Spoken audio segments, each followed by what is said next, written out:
Dear viewers, by today we are here at the historic Bangus Valley. It's the boat Bangus Valley we are right now. Since the morning we have been carrying out so many programs regarding this Swachhata Pagwada program that's being sponsored by the central government, and we had with us tourism department. I am right now with my friend Shamim Bhatt. Shamim Bhatt is with me, and we have so many people over there. The cameraman can just move the camera and show you the gathering over here. We have a very good gathering. We have a very good atmosphere, and we have a so conducive atmosphere to talk to our dearest Meer sisters. These are Meer sisters. They are from Kupwara. I would just start with the elder one. That what is her experience about the Bangus Valley? Assalamu alaikum. First of all, I would like to say that this Bangus Valley is a piece of heaven. Like you see, the mountains that are surrounding us, it feels so good. It feels so calm, and it helps us to relieve stress. And also, you see trees, and you see the beauties all around, and you see people. They're enjoying this place. They are having laughter on their faces, and this is making me feel very, very good. Overall experience is good, but this place needs development. So far, the Bangus Valley is concerned that there are so many concerns from the general public and the public all over who have visited this place. They are very much concerned about this thing, that the valley must be accessible and it must be developed. No doubt the district administration and all the authorities are on toes right from the past 4 or 5 years. Yeah. We have been seeing roads are being carved out. You are just in front of you. There is a road that has been carved out in the interiors of the Bangus Valley. Yeah. But there are this beautiful valley. What do you see? How do you want to what is your idea about the development of this beautiful tourist virgin destination?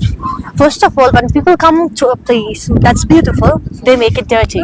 As you've seen of different places all over Kashmir that had been someday pollution-free, but now they are polluted just because of people.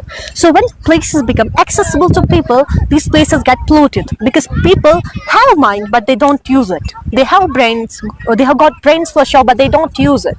So to make this place accessible is a development, but to protect this place from garbage that the people put, it is it's a kind of boom that we can give to our Mother Earth.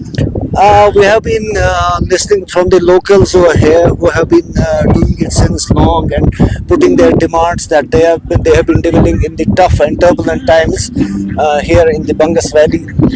Here in the Bangus Valley, in the tough and turbulent times when no one came to this place, they used to be here. They faced the tough conditions in the isolated places with their trade that was confined to this cattle rearing. As of now, when we see the Bangus Valley, there is the impact, there is the human intervention is very much evident here. You see that the role, the cattle, what the damage the cattle do to this place. How would you culminate? How would you mix up the things? How would you come to a conclusion that the contribution made by the previous developers and their position right now, how would you conclude it in your perspective? According to me, I would like to say that if we want to make this place more beautiful, then we must keep all the aspects in the same bowl.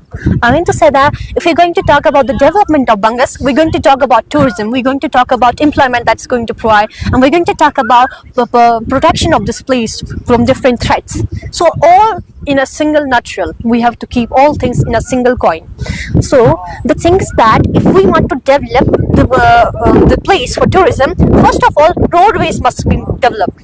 As you talked about, the roads are but they are not in the good condition to be traveled, so their condition must be safe so that people come here with joy and they go with joy also. So another thing that you talked about, it was the pollution caused by people and pollution caused by cattle, or the damage caused by cattle. So as for me, I would like to say that cattle don't cause that much damage as people, because people have got a brain, so they must use it. They must not pollute this earth. And if they keep polluting this earth, there are the issues of overgrazing, because when you come in the summers, in the early summers, once the March ends and in April you come to this beautiful destination, you see there are flower beds, there are beautiful beautiful scenery. There is everything that's mesmerizing. And right now, when you come to the Bangus, it's overgrazed, and you see everywhere there is dirt and dung and everything. Now, my point is, how do you want to? What do you think? Does the government have a need to rehabilitate these shepherds, or do they need alternative trade, or they need to be engaged in some alternative trade, or they continue with that trade at a different place or in the outskirts of this tourist destination? What do you say about this? About that, I would like to say that this place is a vast place. You see, there are a lot of places where people can visit, and even cattle.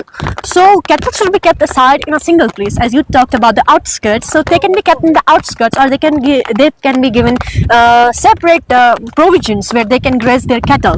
Shepherds should be taught to graze their cattle in the fixed grazelands. That would prevent the pollution of this area and overgrazing over here. And as far as tourism is concerned, then it will be concerned over here, and also the horse riders who are being here, they cannot be shifted to some place which has no tourists at all. So this doesn't make any sense to keep the horse riders or any other cattle which is necessary here in Bangus in the outskirts. But as for me, I would like to say that in the outskirts, those cattle must be kept that are used for rearing milk and all such products that are not used by the tourists. The tourists that are yielding their benefit from horse riders, the horse riders should be kept over here.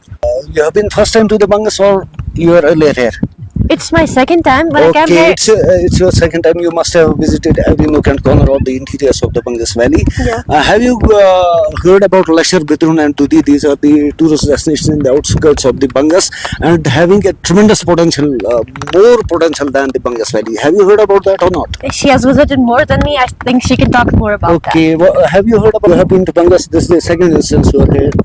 Is No, it so? actually, it's my fourth time. That's great. That's great. That's great. Yeah.